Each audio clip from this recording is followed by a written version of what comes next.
The making of a Prime Minister.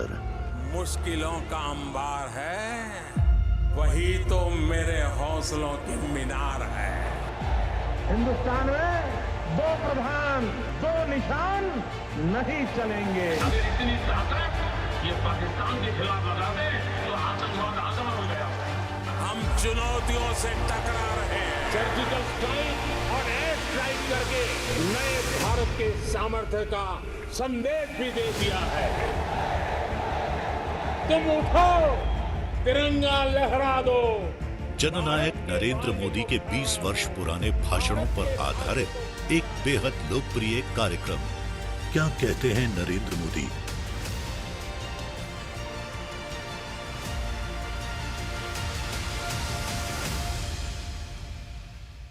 नमस्कार, मैं हूं आपके साथ पूजा यादव। हमारे खास प्रोग्राम क्या कहते हैं नरेंद्र मोदी में आज आपको सुनवाएंगे पीएम मोदी का वो ऐतिहासिक भाषण जो उन्होंने 18 मई 2013 को छत्तीसगढ़ में दिया। अपने भाषण में पीएम मोदी ने कहा कि कांग्रेस ने देश को अंधेरे में डुबाने का काम किया। कांग्रेस सरकार भ्रष्टाचार में डूबी हुई है और कांग्रेस के लोग इतने बेशर्म हैं कि खुद भ्रष्टाचार का गौरवगान करते हैं। छत्तीसगढ़ की जनता को मैं दो और बात के लिए बधाई देना चाहता हूं।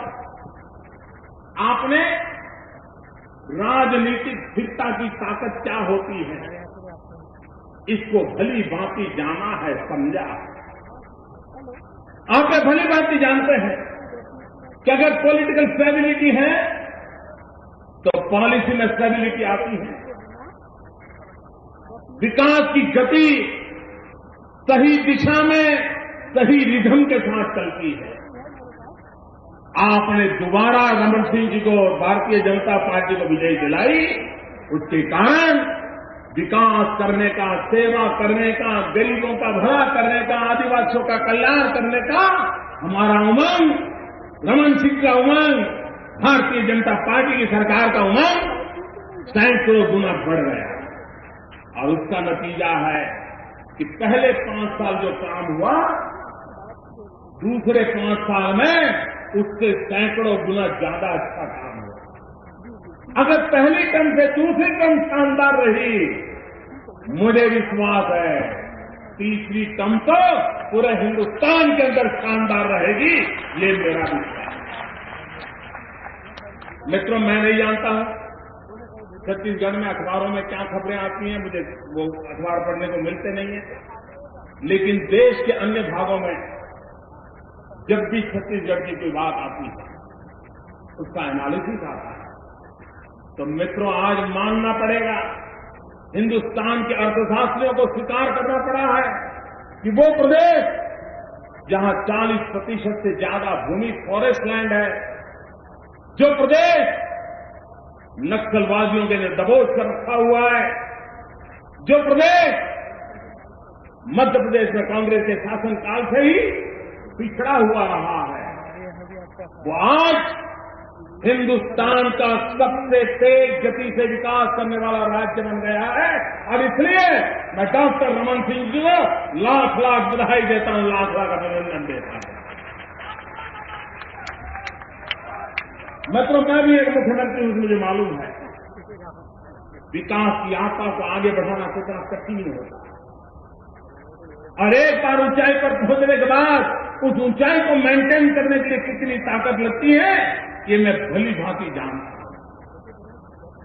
डॉक्टर रमन सिंह जी ने बड़ी कुशलता के साथ,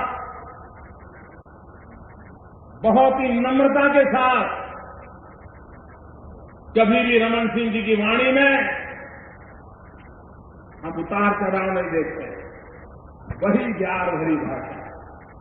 2003 में जैसे रमन सिंह थे, 2013 में भी रमन सिंह उसी प्यार भरी भाषा लेकर के, वही नम्रता विवेक के साथ आज छत्तीसगढ़ की जनता की एक नम्र भाव से सेवा कर रहे हैं। मित्रों, ये अगर आपने पसंद न किया होता, आपने आशीर्वाद न दिया होता, तो शायद ये संभव नहीं हुआ होता। और इसलिए मैं कहता हूं, मैं इस धरती को प्रणाम करता हूं, यहां की जनता जनार्दन को प्रणाम करता हूं। मित्रों, 2003 में जब छत्तीसगढ़ की रचना हुई आदरणीय अटल बिहारी वाजपेयी जी ने 2000 में जब छत्तीसगढ़ की रचना की, तब छत्तीसगढ़ का बजट क्या था? सिर्फ 6,000 करोड़ रुपए, सिर्फ 6,000 करोड़ रुपया। और भाइयों बहनों, बजट बड़ा होना कितना कठिन काम होता है, वो एक मुख्यमंत्री के नाते मैं भली भांति जानता हूं। आज मैं अभिनंदन करता हूं भारतीय जनता पार्टी की सरकार को, उनके सभी विधायकों का, सभी मंत्रियों का, मुख्यमंत्री का, यहां के प्रशासन का, सभी प्रशासनिक अधिकारियों का भी अभिनंदन करता हूं कि 6,000 करोड़ से यात्रा प्रारंभ की थी, इतने कम समय में आज करीब 49,000 करोड़ तक पहुंचा है मामला। मित्रों, ये छोटी बात नहीं है। मैं आज कुछ फिगर देख रहा, इतना गर्व होता कि मेरा एक साथी क्या चमत्कार था, इतना गौरव होता था कि मैं रमन सिंह का मित्र हूं, इसका आनंद हो रहा है। ऐसा मेरा एक दोस्त जो छत्तीसगढ़ के लिए क्या जी जान लगा के लगा। आप देखिए भाई, यहां पर सारा देश अंधेरे में डूबा हुआ है, बिजली का संकट है, और एक बार तो ऐसा मौसम आया कि हिंदुस्तान के 19 राज्य अंधेरे में डूब गए। 21वीं सदी, हिंदुस्तान की सदी सपने देखने वाला देश 48 घंटे तक अंधेरे में था, और तब बचे हुए 2 राज्य थे, एक छत्तीसगढ़ था, एक गुजरात। गर्व होता है मुझे, जब देश अंधेरे में डूब गया था तब रोशनी दिखाई देती थी छत्तीसगढ़ और गुजरात। भाइयों बहनों, जो ग्रॉस पावर जनरेशन का जो ग्रोथ है, छत्तीसगढ़ का ग्रोथ है करीब 180%। तो एक छोटी बात नहीं है। लोग माइनस में हैं, हिंदुस्तान के कई राज्य 180% ग्रोथ की ओर आगे बढ़े। भाइयों बहनों, मैं जानता हूं, मैं प्रारंभ में जब यहां प्रभारी था और यहां की मूलभूत समस्याओं की चर्चा होती थी, तो इतना हरियाली होने के बाद ये चिंता थी कि छत्तीसगढ़ में इरिगेशन का प्रबंध नहीं था। एक प्रकार से जीरो इरिगेशन की स्थिति वाला ये राज्य था। मित्रों, इस कम समय में करीब 30% इलाके में सिंचाई प्रबंधन का एक बहुत बड़ा काम करके किसानों की रक्षा करने का काम, किसानों का भला करने का काम बड़े सामर्थ्य और शक्ति के साथ श्रीमान रमन सिंह जी की सरकार ने किया है, भारतीय जनता पार्टी की सरकार ने किया। भाइयों बहनों, पर कैपिटा इनकम, ये बात सही है कि आर्थिक विकास का मूल आधार ये होता है कि सामान्य मानवी की खरीद शक्ति कितनी बढ़ती है। सामान्य मानवी की खरीद शक्ति कितनी बढ़ती है, उस पर आर्थिक विकास निर्भर करता है। और जब तक पर कैपिटा इनकम नहीं बढ़ती है, तब तक सामान्य व्यक्ति की खरीद शक्ति बढ़ती नहीं है। सामान्य व्यक्ति की अगर खरीद शक्ति नहीं बढ़ती है तो बाजार में तेजी नहीं आती है, बाजार में अर्थनीति दौड़ती नहीं है। आज भाइयों बहनों, मैं छत्तीसगढ़ भारतीय जनता पार्टी के नेतृत्व को बधाई देता हूं, डॉक्टर रमन सिंह जी की सरकार को बधाई देता हूं कि उन्होंने पर कैपिटा इनकम में करीब 150% इंक्रीज किया। 150% वृद्धि। मित्रों, ये छोटी बातें नहीं है। और कांग्रेस के मित्रों के समझ नहीं आए, उनको तो अच्छा हुआ तो उनका, बुरा हुआ तो पराया, यही कहते रहते हैं। और दिल्ली की सरकार कितनी भयंकर भ्रष्टाचार में थी, इतने लोग जेल जा रहे हैं, लेकिन वो सुधरने को तैयार नहीं है। भाइयों बहनों, जो सुधरने को तैयार नहीं है, उसको जनता स्वीकारने को भी तैयार नहीं। ये भी जनता का फैसला। और कांग्रेस के लोग कितने बेशर्म हैं, उनको कोई शर्म ही नहीं थी।